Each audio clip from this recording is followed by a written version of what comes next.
बुला लो।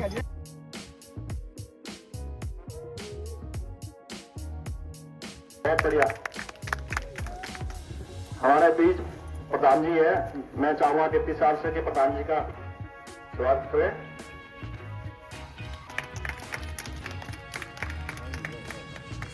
साहब हमारे भोजपुर प्रधान जी भी आपके साथ बैठे हैं, उधर थोड़ा मान सम्मान करें आप।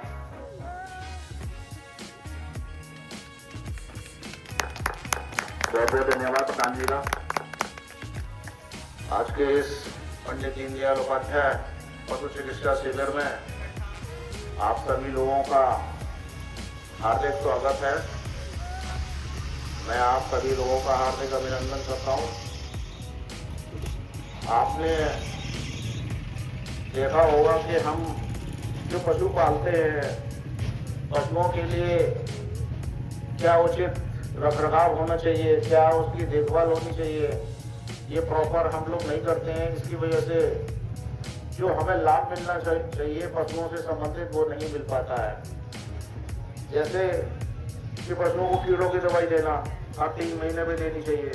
आजकल आपने देखा होगा कि ठंड में जो पशुओं के बच्चे हैं, ठंड लग जाती है, मर जाते हैं, या उसको डायरिया हो जाता है, हरे पीले दस्त करने लगता है, सफेद रंग करता है और फिर वो बैठ जाता है, फिर वो सही ही नहीं हो पाता। उसका सबसे बड़ा कारण ये है कि हम लोग उसको कीड़ों की दवाई नहीं दे पाते। हर 20 या 25 दिन के बाद में पशु के बच्चे को कीड़ों की दवाई देनी चाहिए। ये इसका एक तरीका है। अगर हम ऐसा नहीं कर रहे हैं तो बहुत बड़ी गलती कर रहे हैं। अगर हम पशु के बच्चे की देखभाल नहीं करेंगे तो बड़ा कहां से आएगा। अगर बच्चे की देखभाल सही से होगी तभी तो भैंस बनेगी बढ़िया तरीके से। अब जब वो भैंस बन जाती है तो बात आती है कि पशुओं में संतुलित आहार। संतुलित आहार से मेरा मतलब है सूखा चारा और हरा चारा। दूसरी बात मैं बताना चाहूंगा कि पशुओं को नमक खिलाना चाहिए। कोई नमक खिलाता है? आप खिलाते हैं पशुओं को नमक?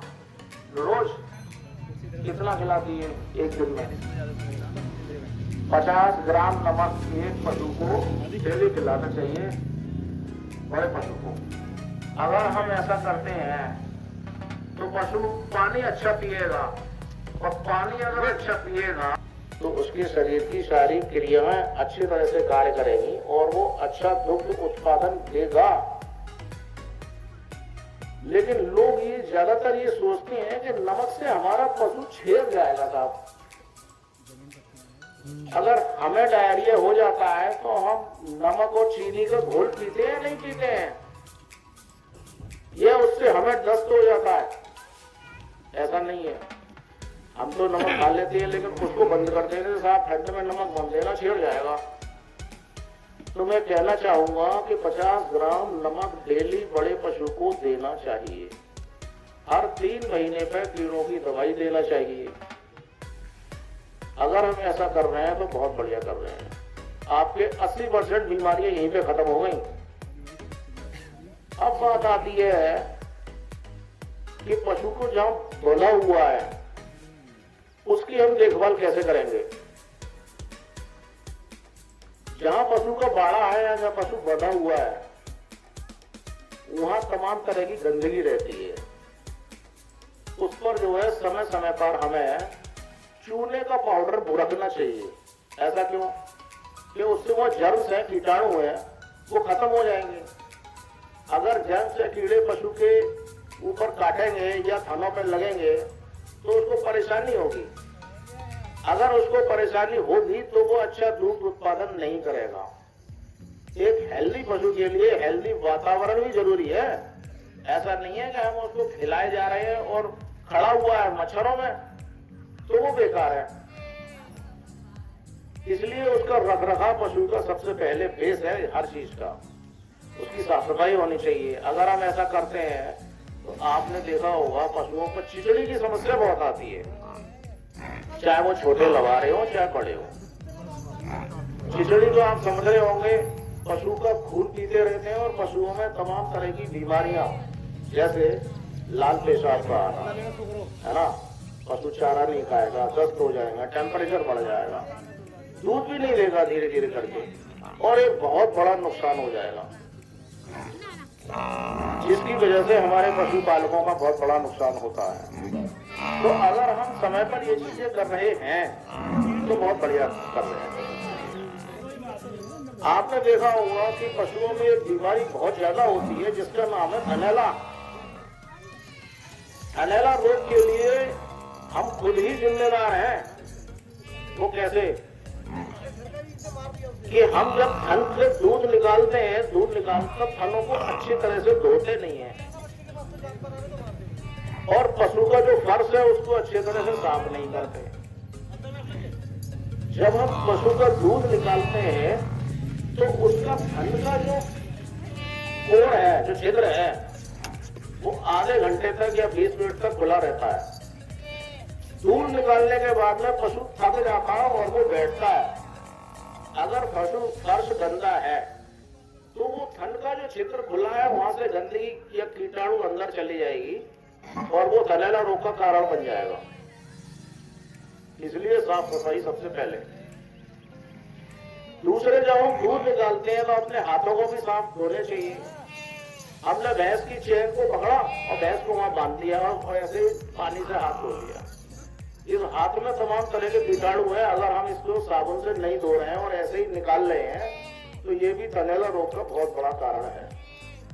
तो इसलिए पशु को जब भी दूध निकाले तो अपने हाथों को साबुन से हाथ धोकर निकालें। एक बीमारी पशुओं में होती है कि साथ बांझपन की समस्या बहुत आती है।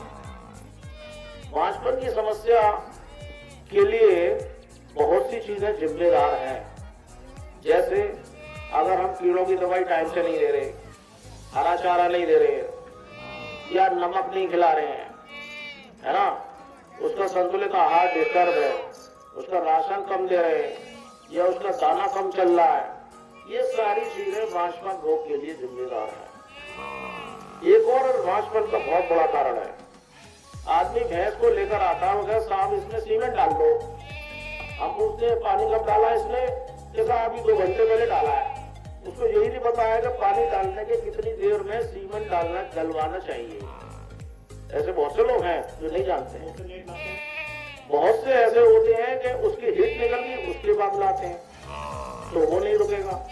तो ये सब बांझपन की श्रेणी में आ रहा है मामला। ये अगर भैंस ने सुबह हीट में आई है, ये पानी डाला है, तो शाम को उसमें सीमेंट डलवाएंगे। अगर शाम को हीट में आई है तो सुबह को उसमें सीमेंट डलवाएंगे। अब आती है गायों वाली बात। जर्सी गाय है या क्रॉस ब्रेड गाय है या HF गाय है, काली सफेद वाली, इसको अक्सर तीसरे दिन सीमेंट डलवाया जाता है। तीसरे दिन। ऐसा क्यों कि अगर हम पहले डलवा लेंगे तो उसका अंडा जो निकलता है वो टाइम से नहीं निकलेगा और वहां फर्टिलाइजेशन नहीं होगा और जानवर हमारा रुकेगा ही। ये क्रॉस ब्रेड की बात हो गई। अब देसी गांव में आ जाइए साहब।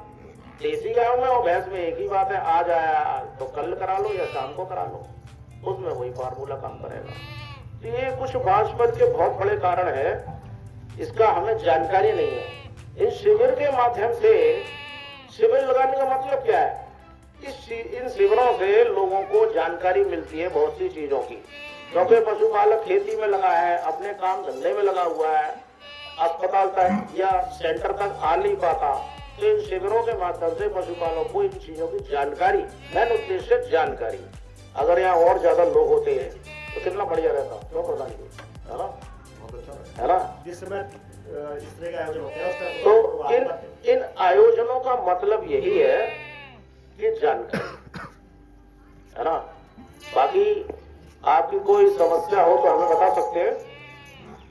किसी की कोई समस्या हो, मैं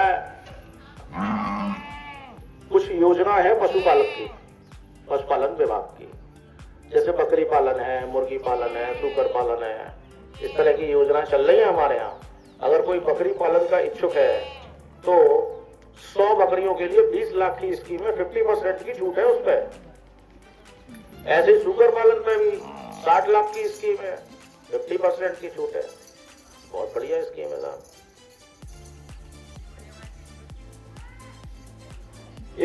तकलीफ होती है अगर किसी के पास देसी नस्ल के जानवर हैं, जैसे गिर है, साहिवाल है, ये देसी नस्ल होती है, तो एक स्कीम होती है प्रगतिशील पशुपालक प्रोत्साहन योजना।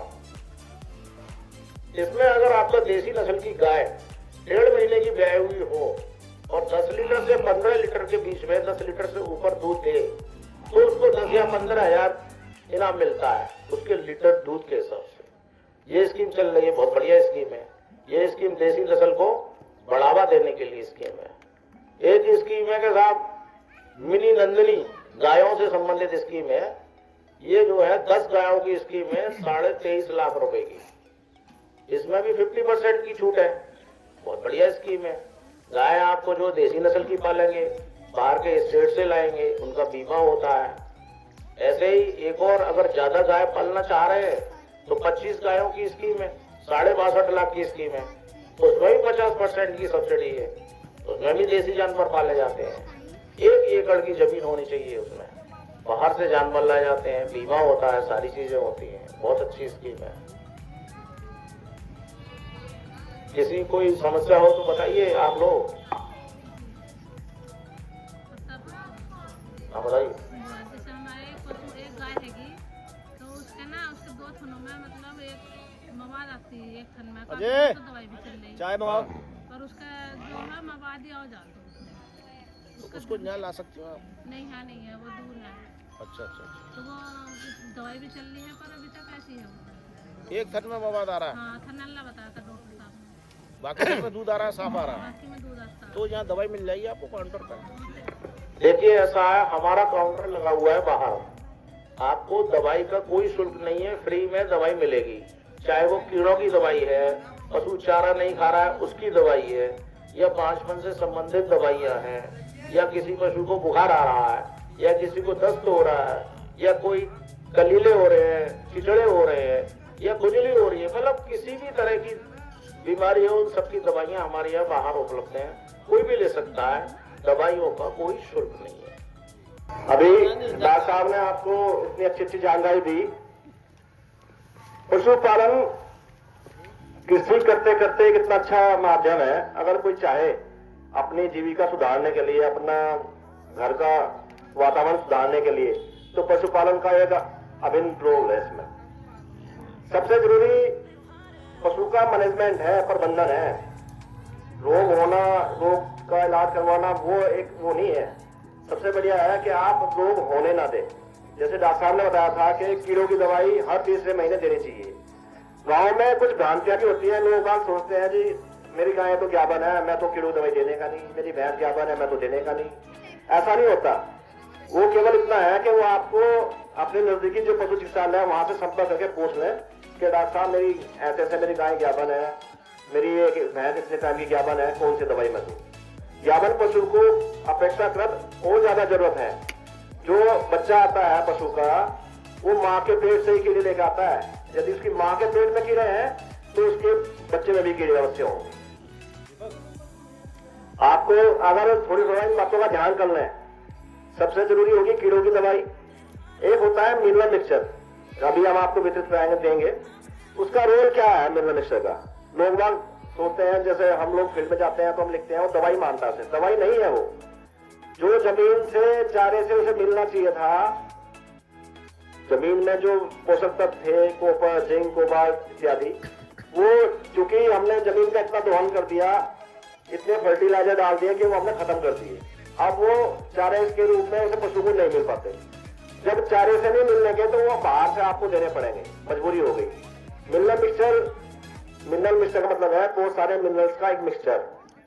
वो आप पूछ के या डॉक्टर साहब से लिखवा के या हमारी संस्थाओं पे जब उपलब्ध होता है हमारे पास से, पशु को अगर हम एक मुट्ठी रोज 50 ग्राम पर डे अगर हम रोज दें तो वो पशु ज्ञापन अवश्य रुकेगा। सबसे बड़ी समस्या बांझपन की आती है, परेशान है लोग बाग, लेकिन वो उसका समझते ही नहीं हमें करना क्या है। अगर आपको पाउडर का आपने ले लिया, होता क्या है कई बार भैंस खाती नहीं, आपने अलग उठा के रख दिया, भाई पाउडर खिलाया था, नहीं जी वो तो भैंस ने खाया ही नहीं। मेहनत करनी पड़ेगी। मेहनत तो चाहे वो कोई भी चीज हो, चाहे वो पढ़ने में करनी हो या अपने काम में करनी हो, मेहनत तो करनी पड़ेगी। बिना मेहनत करे काम नहीं चलेगा। हमारे गांव में सर धर्म नगरी में कई वो है समूह है। एक तो समूह की ये बैठी है सामने, अच्छा अच्छा अच्छा। और समूह बनाने का जो मेन रीजन था वो यही था कि जिससे अवेयरनेस फैलाई जाए। अगर ये 10-15 महिलाएं इस चीज को समझ लें कि हमें कैसे करना चाहिए, पशुओं में कैसे रखना चाहिए, तो बहुत बड़ा फर्क आ सकता है।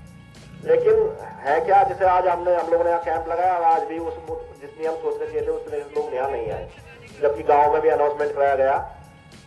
कुछ तो सर काम का सीजन चल रहा, क्योंकि मेरा जो गांव है वो ज्यादातर मजदूर तबके का गांव है, तो सुबह लोग निकल जाते हैं, मजबूरी है।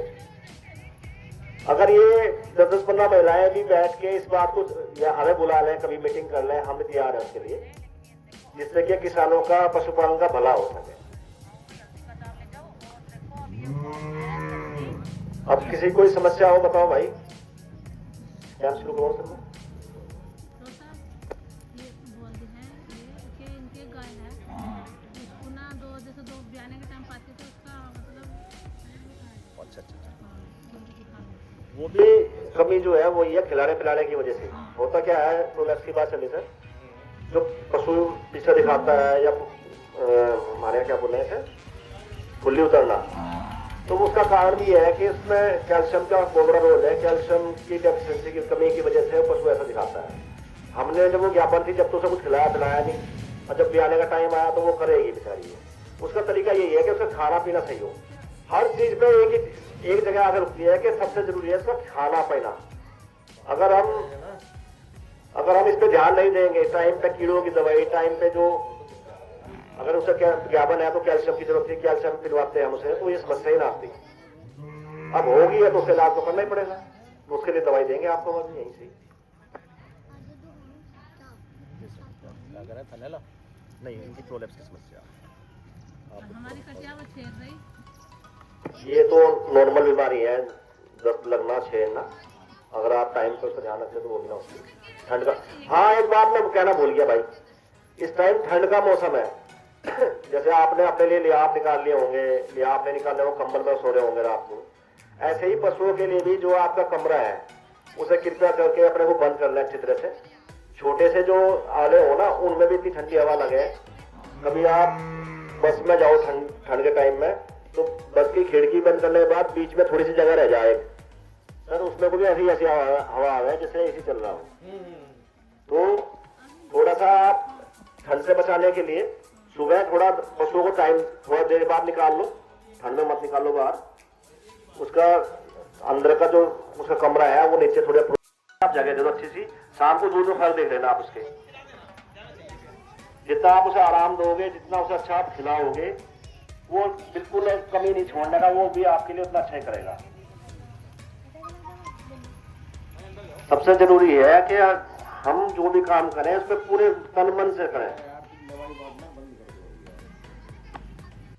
देखा नस्ल का पशु लिया है और फिर डॉक्टर साहब तो दूध दे नहीं रही, दूध बढ़ा दो, कोई दवाई लिख दो, दवाई से दूध कभी नहीं बढ़ता। ये गलतफहमी है सबको, ये गलतफहमी है कि दवाई से दूध बढ़े।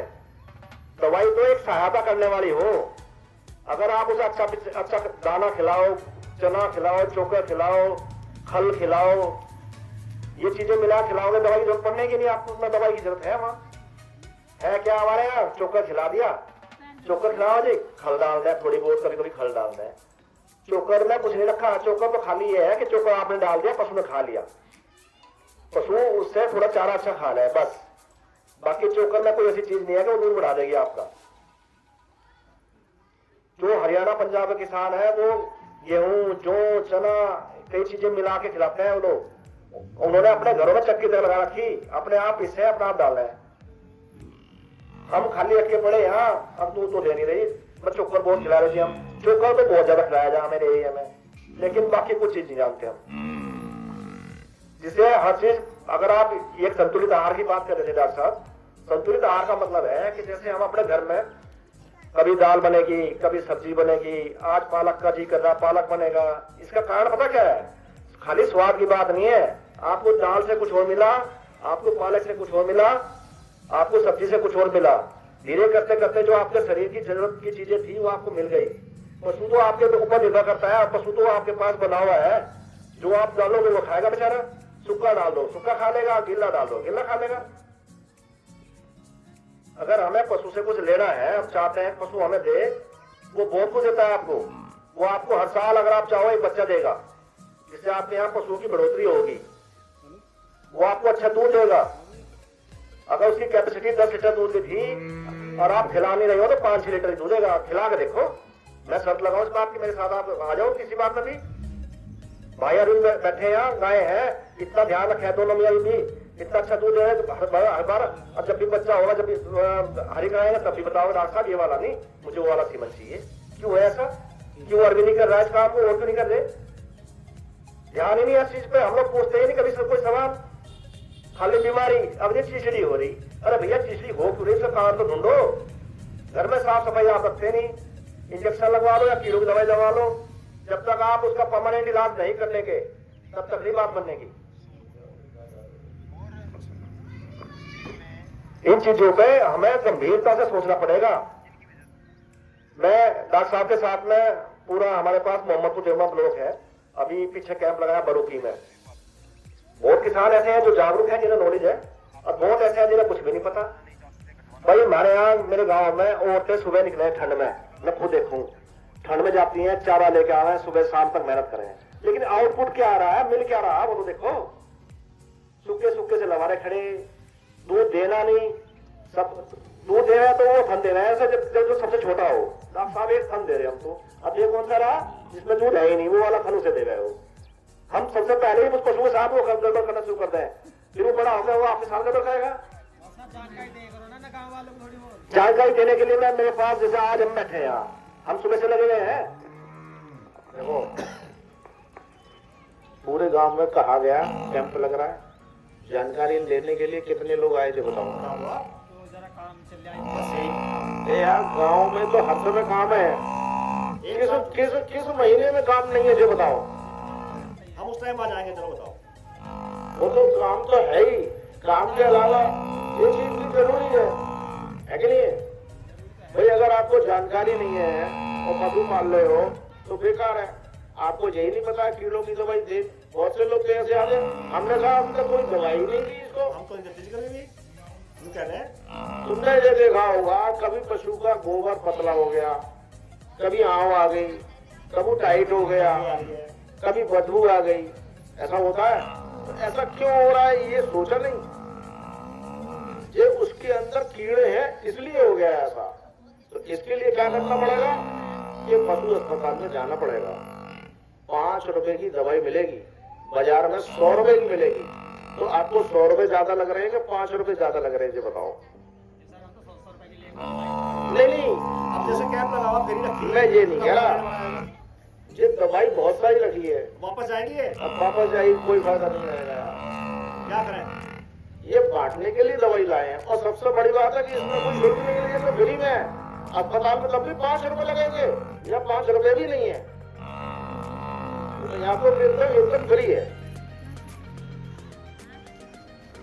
अच्छा दूसरी बात, कीड़ों की दवाई लेने के लिए, खिलाने के लिए किसी से कुछ पूछना नहीं है, गए और खिला दिया।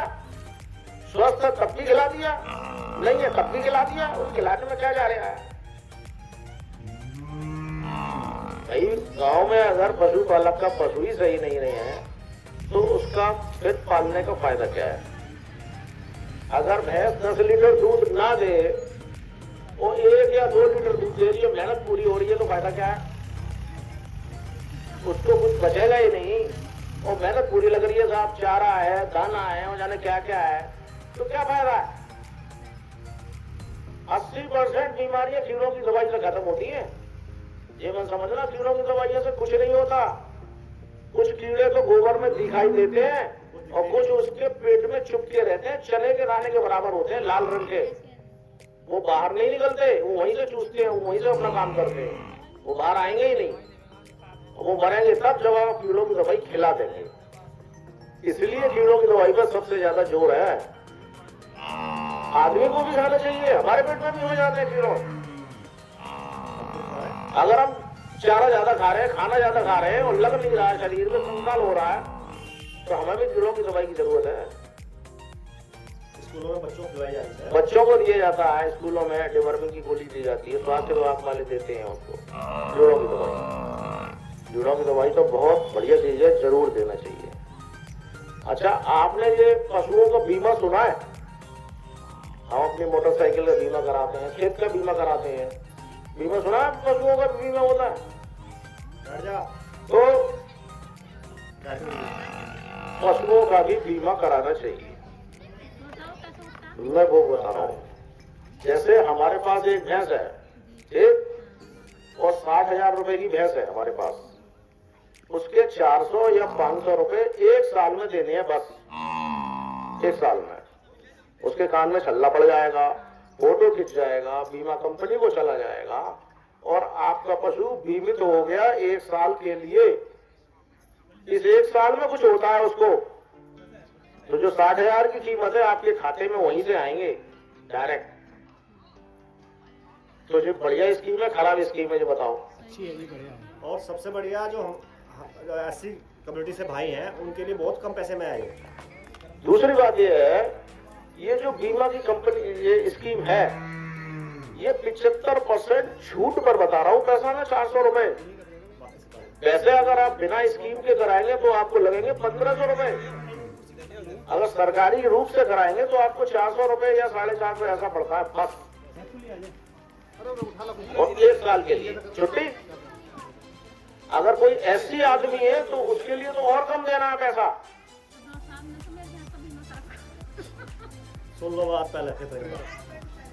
तो उससे जो है अगर कुछ नफा नुकसान होता है पशुपालक का, तो उसको कुछ आर्थिक मतलब लाभ तो मिल जाता है, उसको परेशानी तो नहीं होती। 75% जो उसका प्रीमियम है, छूट है, वो गवर्नमेंट झेल रही है। 25% मात्र आपको देना है, बहुत बढ़िया चीज है बीमा के लिए। और किसी को कोई समस्या हो तो बताइए साहब। अब थोड़ा जमाना बदल गया, कुछ बदलना पड़ेगा। है? आप हमारे पास आओ, लेकिन देखो, बीमा कराना है तो पहले आपको इनको बताना पड़ेगा। ये आपके भैंस के कान में छल्ला डालेंगे, उसका फोटो खींचेंगे, तो उसी से काम चल जाएगा। ये एक लेकिन कराओ तो अच्छे पशु का। अच्छा, बीमा के लिए पशु जो है स्वस्थ होना चाहिए, बीमार पशु का नहीं होता बीमा, स्वस्थ पशु का होता है। स्वस्थ है तो हो जाए, कोई दिक्कत नहीं है। और बताइए साहब, किसी की कोई समस्या हो तो। जो गाय के ऊपर आपने बताया योजना है गाय वाली, उसके लिए क्या करना पड़ेगा? भाई बैठे वाला जो करना चाह रहे हैं, कौन? अरविंद।